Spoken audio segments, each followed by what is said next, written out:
You know, we work with pulleys quite a bit with our clients. They're super versatile. And this is a Freedom Trainer, super adjustable as well.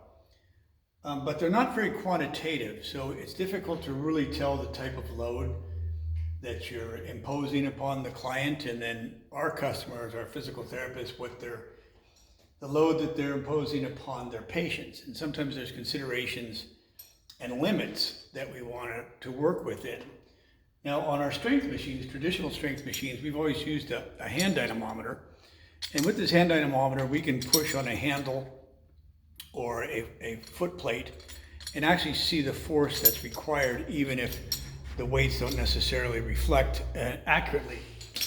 But you know, what do you do with a pulley? So this pulley, it goes through a double pulley system. There's resistance with the guide rods, etc.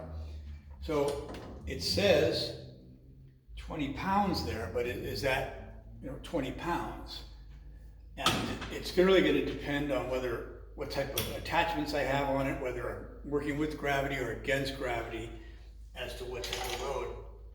So we use a little strain gauge here, pretty simple strain gauge, and what it does is it measures the actual force that is being dosed with the individual. So in this particular example, it's going to show me close to 20 pounds, 19 and a half or so. It's fluctuating between that on that 20-pound load shown on the weight stack.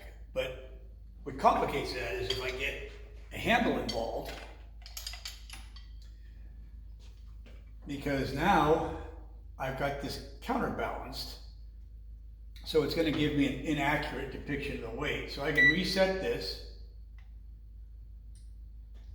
and then set it with the handle. It'll zero with the handle. So now I'm going to see, taking the handle out of the equation, what the load is to that individual. So now we're at about 12 and a half pounds or so, because we're counterbalanced. And conversely, if I'm doing a bicep curl or upright row, anything from below the waist type of thing, where I'm working against gravity, then it's going to add this weight to the weight stack as well. And that can be depicted on this force gauge.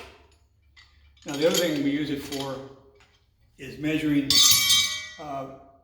force. Let's say we're using this particular device, and this is an occipital attachment that we use for cervical traction with this device as well. So when I'm looking at the weight stack there, I've got 30 pounds, and it's pretty close to that here. So it's 27, 26 pounds basically.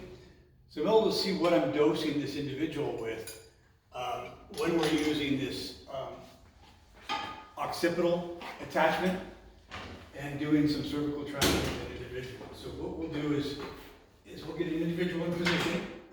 We'll adjust the load, and then we know the exact poundage we're getting in unloading that cervical spine. So this is another useful attachment that we can use with these pulley systems, and then quantify the amount of load that we're giving the patient from a resistance perspective more accurately.